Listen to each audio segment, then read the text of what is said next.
Pemerintah Provinsi Jawa Barat dan DPRD Jawa Barat sepakat menyiapkan pinjaman daerah sebesar 3,4 triliun rupiah dalam perubahan APBD 2026. Langkah ini diambil karena pemerintah provinsi menghadapi defisit anggaran akibat berkurangnya transfer ke daerah dan belum dicairkannya dana bagi hasil dari pemerintah pusat. Pinjaman akan diajukan melalui PT SMI apabila dana dari pemerintah pusat tetap belum diterima. Masih kita kaji, masih kita komunikasikan, siapa tahu ada rezeki mendadak. Ya, saya masih berharap, saya sudah berkomunikasi, misalnya yang 1,2 triliun, saya mohonkan untuk bisa tahun ini dibayarkan. Ya mudah-mudahan saja, saya yakin Menteri Keuangan juga sangat paham terhadap pembangunan di Jawa Barat. Mudah-mudahanlah semuanya komunikasinya lancar. Iya, kalau tidak cair dari pemerintah pusat, ya kita ngajuin 3,4 triliun. Kalau tidak cair ya, kalau cair tidak usah pinjam.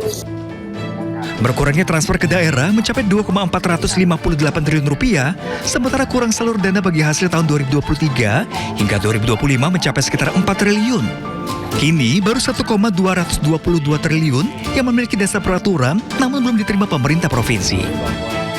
Per hari ini kita harus realistis, faktanya TKD berkurang, yang kurang salur dari 4 triliun itu sudah ada Permen KU-nya, Permenko 120 2025 1,22 triliun dan itu pun tidak ada dananya. Sementara pembangunan semua terus berjalan, Pemprov dan DPRD sepakat program-program tidak kita kurangi. Jadi program-program tidak ada yang kita kurangi, ya tapi kita ada membuat skala prioritas ya. Dan untuk itu kita melakukan pinjaman daerah sebesar 3,4 triliun ke PT SMI. Pemerintah provinsi menargetkan pembangunan prioritas tetap berjalan sambil menunggu kepastian pencairan dana bagi hasil dari pemerintah pusat. Dari Bandung, Jawa Barat, Ervan David, iNews melaporkan. Sebanyak 546 pemerintah daerah mendapat tambahan transfer ke daerah atau TKD dengan total 18,9 triliun rupiah dari pemerintah pusat. Menteri Dalam Negeri Tito Karnavian memastikan tambahan anggaran tersebut dapat membantu daerah memenuhi belanja pegawai, terutama untuk pembayaran gaji pegawai pemerintah dengan perjanjian kerja P3K. Bagi saya sangat luar biasa karena dengan tambahan 18,9 triliun, sekali lagi komponen 2 ya, dari DBH yang dibayarkan 10,05 triliun dan dari top up, artinya diberikan tambahan DAU, daerah-daerah itu 8,8 triliun, ini dari perhitungan Kementerian Keuangan ya. Kementerian Keuangan ini saya sangat yakin sangat banyak bisa membantu daerah-daerah terutama dalam rangka untuk satu, memenuhi belanja pegawai, terutama yang P3K. Jadi nggak ada istilah P3K dirumahkan atau nggak dibayar dengan ada tambahan ini. Ini sudah selesai sebetulnya. Yang kedua adalah kalau tambahan belanja pegawai yang prioritas sudah dibayarkan, tolong manfaatkan anggaran yang lain sisanya itu untuk kepentingan pembangunan yang urgent. Ya, contoh daerah bencana, jalan yang rusak, atau apa yang menjadi komplain masyarakat, problem masyarakat, gunakan anggaran ini. Jangan sampai lintas tahun. Sebelumnya Gubernur Maluku Utara Shirley Joanda terpaksa memotong gaji ASN. Shirley beralasan pemotongan karena anggaran pemerintah daerah alami defisit. Secara pribadi dan mewakili Pemprov Maluku Utara mengucapkan permintaan maaf mulai bulan Juli 2026 TPP untuk ASN level staff dan P3K akan dipotong 10%. Pemerintah Provinsi Maluku Utara resmi mengambil langkah efisiensi dengan memangkas tambahan penghasilan pegawai ASN. Gubernur Maluku Utara Shirley Joanda menegaskan keputusan ini diambil sebagai langkah terakhir karena kondisi fiskal semakin berat, terutama setelah pemerintah pusat memotong anggaran daerah sebesar 709 miliar rupiah.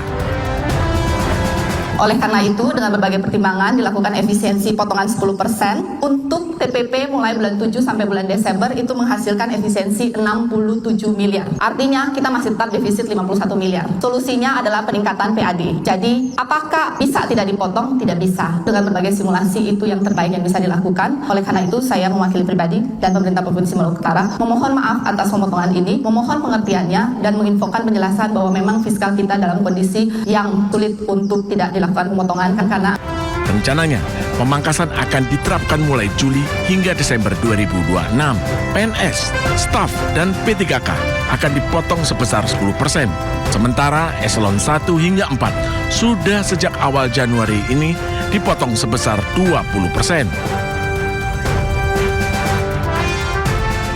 Tetapi tadi juga sudah mendengar semua keluhan dari kepala daerah bahwa itu tidak menyelesaikan masalah kami di daerah karena kami sekarang tidak punya cash flow untuk membayar gaji P3K sampai dengan akhir tahun. Sebelumnya, Gubernur Sherly sempat curhat ke DPR di depan anggota Dewan dan Menteri Dalam Negeri. Sherly mengaku kesulitan menggaji pegawai pemerintah P3K sampai akhir tahun 2026.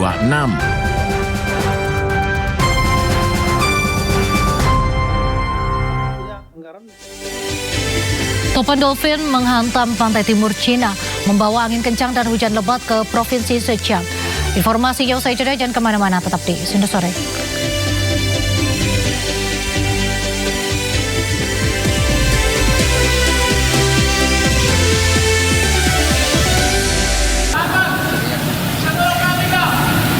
Gimana, Dek?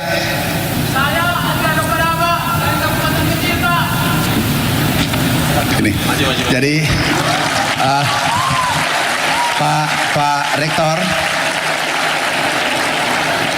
para dosen, sahabat saya, kami juga dosen. Saya dari Kabupaten Kecil di NTT, kabupaten yang betul-betul terpencil, Pak. Ya. Satu-satunya akses distribusi adalah menggunakan kapal. Namun saat musim hujan itu mungkin karena kami dekat dengan samudra, hujannya itu betul-betul sangat parah, Pak.